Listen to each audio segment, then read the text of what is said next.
Problem number first के बारे में, जिसमें एक लड़की लिखती है, नाम नहीं लूंगा मैं, सर माई एज इज, किसी लड़की की 18 ईयर कंप्लीट हो गए, 20 या फिर 21 22 कंप्लीट हो गए तो उसकी मैरिज पुलिस की जॉब होती है या फिर डिफेंस की जॉब होती है, वर्दी वाली जॉब होती है, वो गर्ल्स के लिए बेटर नहीं होती। प्रॉब्लम नंबर सेकंड है, नमस्कार दोस्तों, जय हिंद, दिस इज सोनू अहलावत और आज का ये वीडियो स्पेशल मेरी उन सभी बहनों के लिए जो लाइफ में कुछ करना चाहती हैं, आगे बढ़ना चाहती हैं, डेडिकेटेडली प्रिपरेशन कर रही हैं एक प्रॉपर गोल अचीव करने के लिए। लेकिन फ्रेंड्स, आज ये वीडियो मैं क्यों बना रहा हूं? देखिए, मुझे डेली बहुत सारे डीएम्स और कमेंट्स आते रहते हैं जिसमें बहुत सारे फीमेल एस्पिरेंट्स की हमेशा प्रॉब्लम्स आती रहती हैं कि हमारी पर्सनल लाइफ में कुछ ऐसी प्रॉब्लम्स है जिसकी वजह से हम अपने गोल को प्रॉपर फॉलो नहीं कर पाते, हम बहुत ज्यादा डिमोटिवेटिंग फील करते हैं, स्टडी के ऊपर प्रॉपर फोकस नहीं कर पाते, डेडिकेटेडली स्टडी नहीं कर पाते, कई बार तो गोल से हटने के लिए एक्सटर्नली फोर्स भी किया जाता है। तो फ्रेंड्स, इस प्रकार की फीमेल एस्पिरेंट्स की लाइफ में बहुत सारी प्रॉब्लम्स हैं। मुझे बहुत सारी कमेंट्स, डीएम्स इस टाइप की आती रहती है, तो फाइनली मैंने सोचा कि यार इसके ऊपर एक प्रॉपर वीडियो बनाया जाए।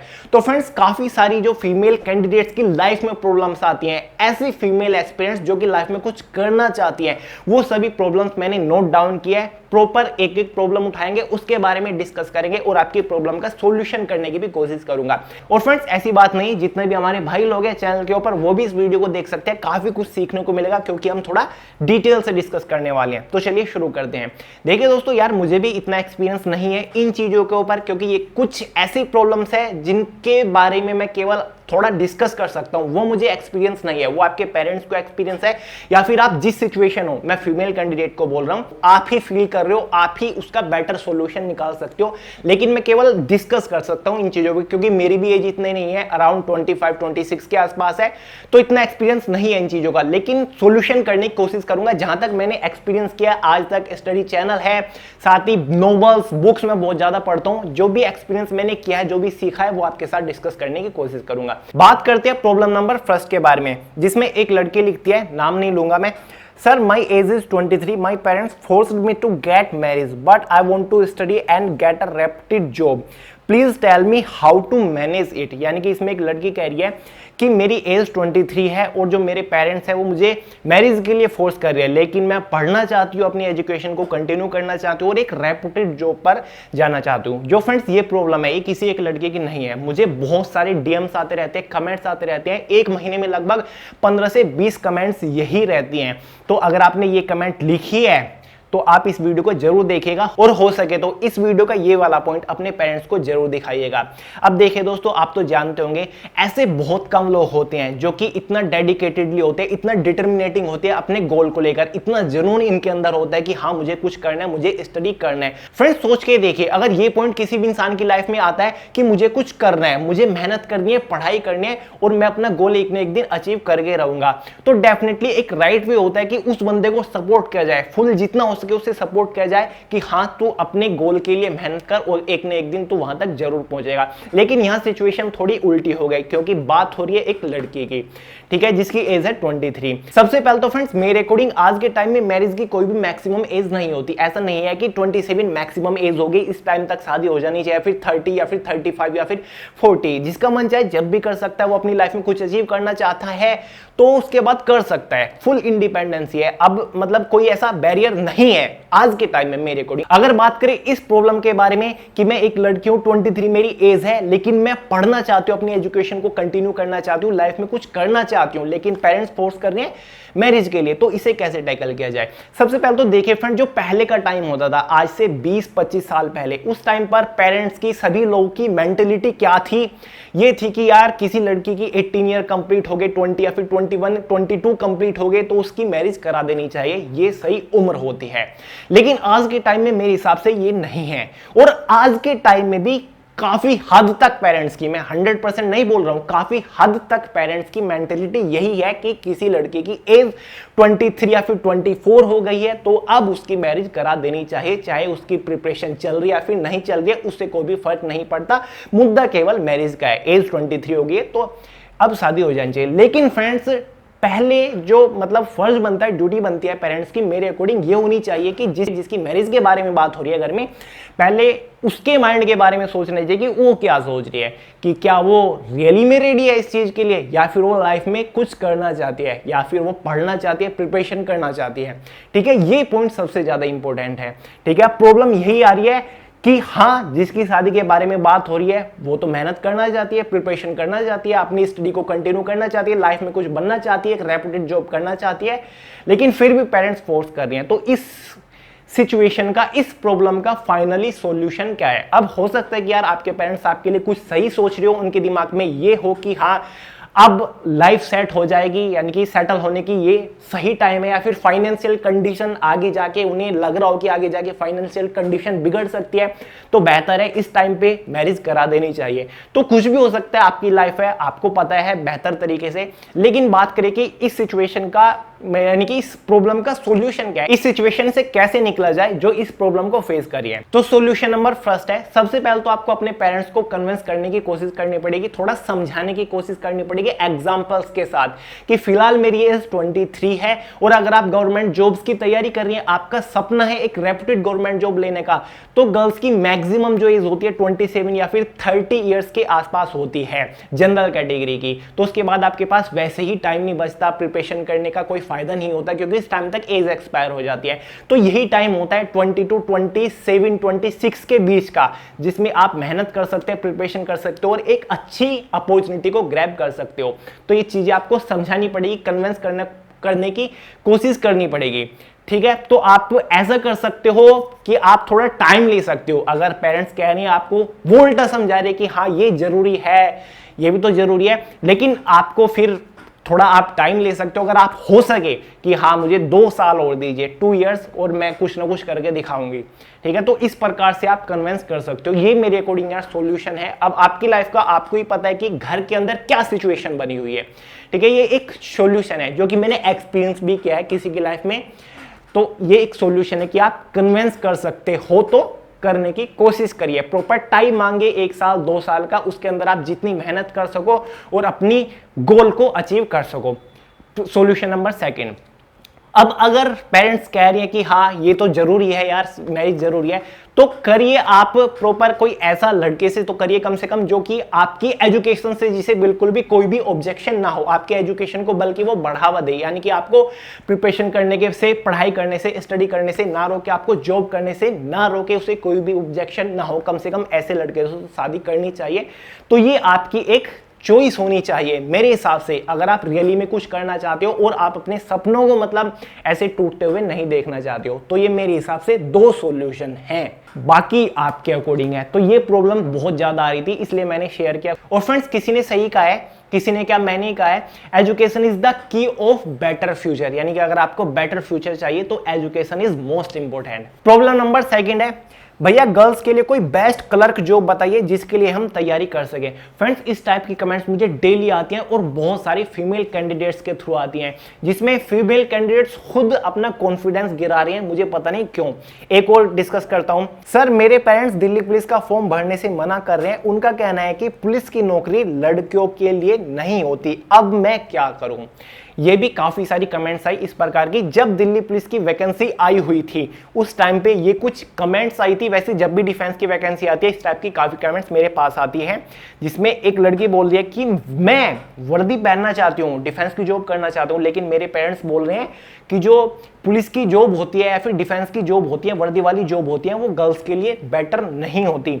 एक और कमेंट पढ़ देता हूं जिसमें लिख रही हैं, भैया एसएससी सीपीओ एसआई की जॉब गर्ल्स के लिए कैसी होती है, सही है या फिर नहीं है? तो यार ये 3-4 जो मैंने कमेंट लास्ट में पढ़ी ये ऑलमोस्ट रिलेट करते हैं एक दूसरी कमेंट से।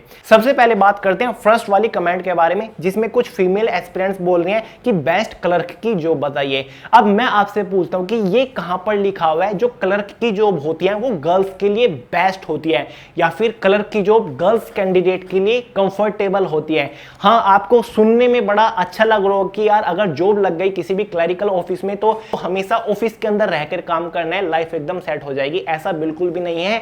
आप बिल्कुल गलत सोच रहे हो। सबसे पहले तो ये आप दिमाग से निकाल दीजिए कि जो क्लर्क की जॉब होती है वो लड़कियों के लिए होती है, या फिर जो गर्ल्स होती हैं वो केवल क्लर्क की जॉब के लिए बनी हुई है। आपके माइंड में एक अजीब सी मेंटेलिटी बनी है, मैं आपके कमेंट से समझ सकता हूं, क्योंकि आप बोल रहे हैं कि बेस्ट क्लर्क की जॉब बताइए। आप ये बोलना चाहिए था कि बेस्ट गवर्नमेंट जॉब बताइए, चाहे उसमें आपकी डिफेंस की जॉब हो या फिर आपकी क्लर्क की जॉब हो।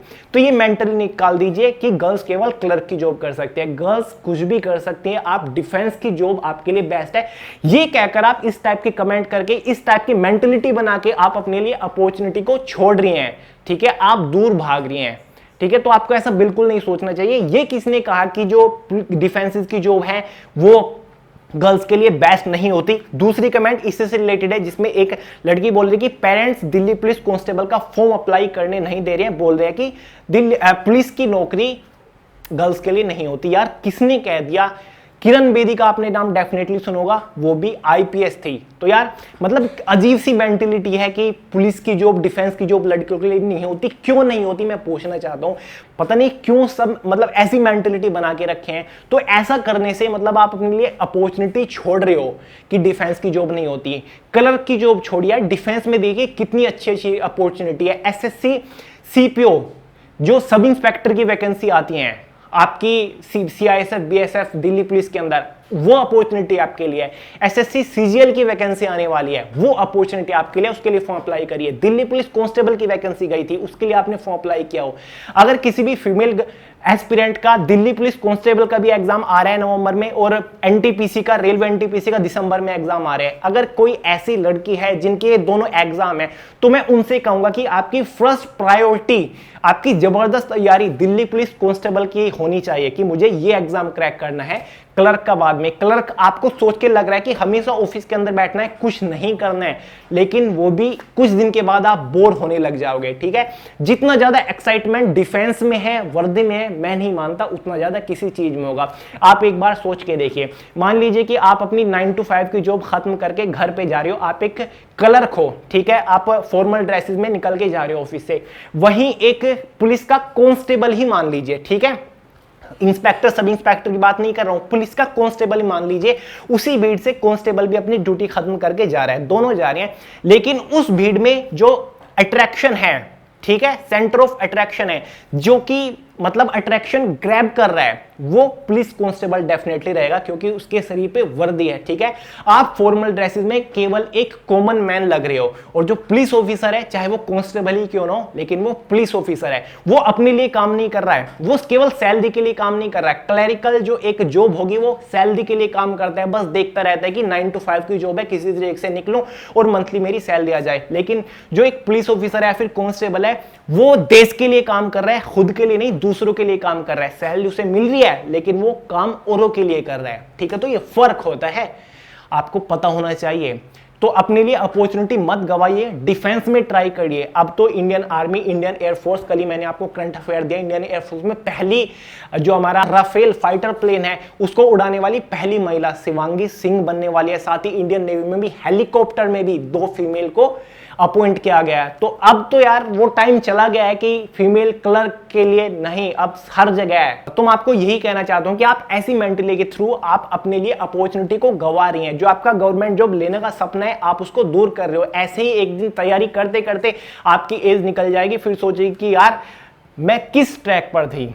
तो ठीक है, दोनों जगह डिफेंस में भी ट्राई करिए और क्लर्क में भी ट्राई करिए। थोड़ा आगे बढ़ते हैं, कुछ और प्रॉब्लम्स काफी सारे फीमेल एस्पिरेंट्स ने शेयर की थी। भैया जब मैं किसी की भी एजुकेशन वीडियो पे कमेंट करके डाउट पूछती हूं तो काफी सारे लोग कमेंट में डिमोटिवेट करते हैं और फिर मेरा पढ़ने को मन नहीं करता। ये प्रॉब्लम मैंने खुद देखी है। मेरी वीडियोस के नीचे अगर कोई भी फीमेल एस्पिरेंट कमेंट करके कुछ भी डाउट पूछते हैं कि भैया ये कैसे होगा, कि सर ये कैसे होगा, मुझे समझ नहीं आया, कि उस वैकेंसी के बारे में बताइए, या फिर इस एग्जाम को मैं क्रैक कर सकती हूँ नहीं, मुझे कैसे प्रिपरेशन करनी चाहिए, स्ट्रेटजी बताइए एनटीपीसी के एग्जाम को लिए। बॉयज करते रहते हैं, कोई प्रॉब्लम नहीं। अगर कोई भी गर्ल्स कर देते हैं उसके नीचे काफी सारे रिप्लाई आने स्टार्ट हो जाते हैं, जिसमें कुछ लोग बोलते कि तुमसे नहीं हो पाएगा, मतलब इस प्रकार का आप नहीं कर पाओगे, ठीक है, घर पे बैठिए, इस टाइप की एक रिप्लाई आने स्टार्ट हो जाती है, जिससे बहुत ज्यादा डिमोटिवेटिंग फील होता है, जैसे कि इस कमेंट में कहा गया है। और ऐसा हर एक वीडियो के नीचे मेरे होता है, और आप देखिए कितने एजुकेशन चैनल है वहां पर होता होगा। तो फ्रेंड जो ये मोटिवेशन है ना, ये सबसे बड़ी पावर होती है। इंटरनेट के अंदर इतने सारे मोटिवेशनल चैनल है, साथ ही इतने सारे नोबल है मोटिवेशनल, ये क्या है, ये एक हीलिंग पावर यानी कि एक मेडिसिन है। अगर कोई बंदा डिमोटिवेट होके बैठा हुआ है, ये इसको भी खड़ा कर सकते हैं, ठीक है। अगर कोई बंदा सुसाइड करने जा रहा है, अगर उसको मोटिवेट कर दिया जाए ना ठीक तरीके से, तो वो भी तुरंत खड़ा हो जाएगा। तो मोटिवेशन में इतनी पावर होती है। और यहां पर तो किसी को डिमोटिवेट किया जा रहा है, और एक लड़की को नहीं, मान लीजिए कि उसकी कमेंट के नीचे ऐसा लिखा गया, आपने किसी ने भी लिख दिया, आपने तो मस्ती के लिए लिख दिया कि मैं इसे परेशान करूंगा, उधर से कोई कमेंट करेगी, और फिर मतलब ऐसे ही मतलब परेशान करने के लिए आपने लिख दिया, ठीक है, किसी को चिढ़ाने के लिए। लेकिन वो कमेंट उसने देखा, वो तो डिमोटिवेट ही, उसी कमेंट को कोई और फीमेल एस्पिरेंट, कोई और दूसरी लड़की देख रही है, वो भी डिमोटिवेट होती है। तो आपको ऐसा बिल्कुल भी नहीं करना चाहिए। मैं सभी बॉयज को बोल रहा हूं, साथ ही जिसने कमेंट लिखी है, जितने भी गर्ल्स एस्पिरेंट है, उनको मैं कहना चाहूंगा कि आपको ऐसा सोचना नहीं चाहिए, आपको कमेंट्स के ऊपर ध्यान नहीं देना चाहिए। आपके अंदर सेल्फ कॉन्फिडेंस होना चाहिए कि हाँ, मैंने ठान लिया तो मुझे अपने गोल तक पहुंचना है, चाहे कुछ भी हो जाए, चाहे कितने भी लोग मुझे डिमोटिवेट करने की कोशिश करें, लेकिन मैं डिमोटिवेट नहीं होंगी, मुझे वहां तक पहुंचना है तो पहुंचना है। आपकी ये मेंटालिटी मेरे हिसाब से होनी चाहिए। आपको इस टाइप के कमेंट्स के ऊपर ध्यान देना ही नहीं चाहिए। और फ्रेंड्स, ये आपको पता होगा कि बॉयज से ज्यादा गर्ल्स ज्यादा डेडिकेटेड होती है, डिटर्मिनेटिंग होती है, साथ ही ज्यादा हार्ड वर्किंग होती है, ज्यादा फोकस्ड होती है, अपने काम को लेकर ज्यादा मेहनत करती है, और ज्यादा मोटिवेटेड भी रहती है हर टाइम। क्योंकि मुझे कमेंट से ही पता चलता है, जब भी मैं कोई मोटिवेटिंग वीडियो बनाता हूं तो उसके अंदर बहुत सारी फीमेल एस्पिरेंट्स ही रहती हैं जो कि पॉजिटिव कमेंट लिखते हैं कि सर मुझे ये एग्जाम क्रैक करने के रहना है, चाहे कुछ भी हो जाए। इस टाइप की कमेंट्स केवल गर्ल्स लिखती है, क्योंकि वो मोटिवेटेड रहती है हर टाइम और हार्ड वर्क करने के लिए तैयार रहती हैं। तो आपको डेफिनेटली इनको और भी ज्यादा मोटिवेट करना चाहिए, ठीक है। तो इस बारे में सोचिएगा। एक और प्रॉब्लम है जिसको देखकर बहुत सारी फीमेल एस्पिरेंट्स डिमोटिवेटिंग फील करती हैं। इस टाइप के कमेंट्स बहुत सारे बॉयज हमेशा करते रहते हैं। एक बंदा लिखता है, गर्ल्स की वजह से हम सिलेक्शन नहीं ले पाते, हमारी भी वैकेंसी खा जाती हैं। आपने ये कमेंट कैसे लिख दिया, मैं यही सोच रहा हूं। जितनी भी गवर्नमेंट जो वैकेंसी निकलती है, सबसे पहले तो उसमें मेल और फीमेल की वैकेंसी सेपरेट होती है कि फीमेल कैंडिडेट के लिए इतनी वैकेंसी और मेल कैंडिडेट के लिए इतनी वैकेंसी। और सोच के देखिए, अगर कहीं पर 10,000 वैकेंसी निकली हुई है ना, तो उसमें से 9,000 वैकेंसीज मेल कैंडिडेट की होती है, केवल 1,000 वैकेंसी फीमेल कैंडिडेट की होती है, केवल 1,000 वैकेंसीज होती है फीमेल कैंडिडेट के लिए। और जबकि फीमेल कैंडिडेट ज्यादा हार्ड वर्किंग होती है, बॉयज से ज्यादा गर्ल्स ज्यादा हार्ड वर्किंग होती है, ज्यादा मोटिवेटिंग होती है, ज्यादा मतलब डेडिकेटेडली होती है अपने गोल को अचीव करने के लिए, और उनको एक प्रॉपर अपॉर्चुनिटी नहीं मिल रही। फिर भी आप ये बोल रहे हैं, अगर कहीं ऐसा होता ना कि गवर्नमेंट जो वैकेंसीज को सेपरेट ना किया जाता फीमेल कैटेगरी और मेल कैटेगरी के अकॉर्डिंग, बस टोटल 10,000 वैकेंसी निकल गई, उसी में मेल और फीमेल की अगर वैकेंसी होती, तो फिर तो आपका सिलेक्शन होने से रहा था। क्योंकि मैंने आपको बताया है कि फीमेल कैंडिडेट ज्यादा हार्ड वर्किंग होती है, ठीक है, ज्यादा डेडिकेटेडली होती है, फिर आपका सिलेक्शन नहीं होता। ये तो वैकेंसीज अलग है, आपको मेल कैंडिडेट को वैकेंसी अलग मिल जाती है, इस वजह से आप अब सिलेक्शन ले जाते हो, फिर आप सिलेक्शन नहीं लोते। आप ये सोच के आपको अच्छा लग रहा है कि इनको वैकेंसी अलग मिल गई, फीमेल को 10,000 में से 1,000 वैकेंसी अलग मिल गई, काश ये वैकेंसी भी हमारी ही होती, बॉयज की होती, तो हमें भी सिलेक्शन मिल जाता। फ्रेंड्स, ये आपकी मेंटलिटी, आप गलत सोच रहे हो। ये सोच के देखिए, अगर सारी वैकेंसीज कंबाइंड होती मेल फीमेल की, फिर क्या होता, फिर नहीं होने वाला था आपका सिलेक्शन, जैसे कि आप जिस तरीके से आप सोच रहे हो। तो आपको ऐसा बिल्कुल नहीं सोचना चाहिए, थोड़ा मेंटलिटी को सुधारिए। तो चलिए फ्रेंड्स, आज की इस वीडियो में इतना ही रखते हैं। वीडियो पसंद आए तो लाइक कर दीजिएगा, अपने दोस्तों के साथ जरूर शेयर करिएगा, चैनल को सब्सक्राइब किए बिना मत जाइएगा। मिलते हैं अगली वीडियो में बहुत जल्द, तब तक के लिए जय हिंद।